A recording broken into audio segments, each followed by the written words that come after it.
shantii galabnimo ayaan Axmed Salaad kula kulannay ardaa ka horreeya dukaankiisa halkaas oo ay ugu yimaadaan rag raadiyaha kula dhageysta.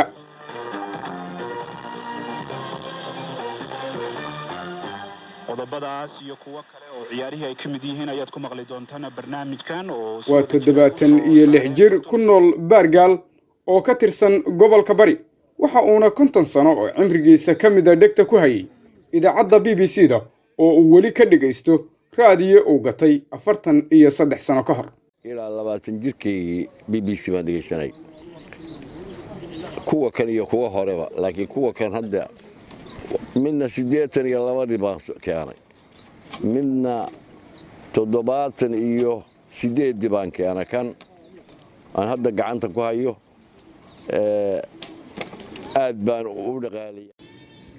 nooca raadiyaha Axmed Salaad waa National Panasonic wuxuuna 1978 ka gatay magaalada Riyadh ee Sacuudiga. xilliga waxa uu ka bixiyay riyaalo laakiin dhowr jeer ayuu diiday dalabyo loo soo bandhigay. dhowr jeer baa telefoonna lagula soo hadlay waxa la yiri bahalaa ku jira caagada meel kaga jira oo bahasha tambiyaha oo ay sheegaan inuu lacagta badan oo mercury baa ku jira yiraahdeen furfur oo bahasha nooga eeg waxaan yiri waa ka diiday waxaan yiri ma kama maarmayo ka dooni maayo idinkana iibin maayo kana dooni maayo mercury hadduu ku jiro ay iigu jiraya meeshiisa ku jiray.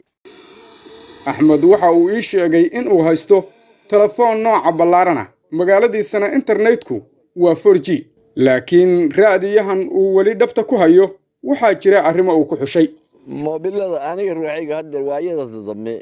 mar baa lagu khasbaalay moobil gado oo waxba Facebook iyo waxba wareego oo moobilada gado oo hadda halkan uu iigaal ma dhageysto anigu waxa uu sheegayna been baan u arkaa markaan dhageysto dad macaarad ka soo horjeeda qolba koolinaysa wax la sheegayo iyo waxa ma bajeedaasho anigu raadiyaha ka kalsoon. nusqarniga raadiyuhu u daaraa waxa uusan weli ilaawin qaar ka mid ah wararkii uu dhageystay. anigu wax badan baan ka soo joogay laakiin waxa iigu naxdin badnayd oo xoogaa aniga waagaa Soomaalidu dawladda la jecel yahay oo Soomaalidu isticmaashay anigoo magaalada joogo guriga gudihiisa joogo oo ay 6-7 saac maalmeed 8 duhurnimo tahay BBC baan furtay maanta igu naxdin madaxweynihii Soomaaliya oo la dilay baa ka dhageystay maanta saa igu naxdin badnayd anigoo aroos oo qol guriga ku jira fadhiya baan 8 saac dhageystay maanta saa igu naxdin badnayd. marka aad ku safarto Soomaaliya dhexdeeda oo aad waliba marayso dhulka miyiga waa hubaal in aad mar uun la kulmayso dad raadiyo dhageysanaya laakiin waxa jira xilli uu inta ka xalad badnaa sida waagi ay dhacday sheekadan uu iga sheekeeyay Bootaan Muuse Maxamed oo aan Baargaal kula kulmay. adeerkay wuxuu iga sheekeeyay oo Cabdullaahi Muuse la yiraahdo wuxuu xamar baa laga soo diray magaalo ka mid ah magaalooyinka Soomaaliyeed oo magaalo yar ah ayaa macallin laga dhigay la diray magaalada haddaan tagay buu yiri waan tagay hal oday baa marka magaalada raadiyo ka haystay anigana raadiyo watay buu raadiyii haddaan watay odayga baan la digay isla guri baan degnay ka bacdi waxaan sameeyay markii anigu markii aan magaalada u baxayo galabta ay tahay ayaa raadiyayga hore u sii qaatay buu galabti koowaadba suuqaan la tagay masaajidka dhinaciisa la fariistay waan iska dhageystaba dadkii way u soo xoomeen warkii way la dhageysteen galabta masaajid sameeyay markii la sidaan sameeyay odayga maalin dambe markii ii yaray wuxuu yiri inuu dhageyso magaalada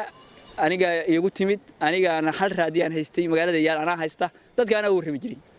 marka qalad baa sameysay wiiri ma ahayn dadka inaa magaalada inta ay tagtid aad u warantid aad u shidid raadiyaha arinta waxaan rabaa inaad ka joogsatid waxaan sameyn jiray wiiri anigu warka anigu gurigeygan ku dhageystaa ka bacdi ana masaajidka taga markaas odayaashu ii yimaadaan iyo dadka dhammaan magaalada waxay dhahaan noo waran maxaa cusub markaas aan u warramaa wiiri kolba warkii waxbaan u sheegaa wiiri mar baan u kala qaybiyaa wiiri warkan galabta soo maqlay qaar hadda u sheegaa qaarna dib u dhigtaa wiiri kuwa bidii hore ahaa ayaan hadda wali u hayaa wiiri oo waxaan rabaa inaan gadaal uga sheego adigana waa qaaday wiiri dadkii baa dhex geys marka arintaasi anigu aad kuma farxin buu yiri waxaan rabaa inaad ka joogsato nacam baa yiri diyaar weeye waa ka joogsaday wiiri sidii baan markii dambe ugu macaamili jiray anu meesheedaan ku dhageysan jiray odaguna meeshiisu ku dhageysan jiray ka bacdina odaga un baa dadka warrami jiray. dhageysiga raadiyuhu waa mid muddo soo jiray Soomaaliya dhexdeeda laakiin waxaa ka horreeyay hab kale oo wararka la isku gaarsiin jiray waxaana Soomaalidu ku mahmahda war la heliyaaba tala la hel. Maxamed Xasan Dhalo, Baargaal.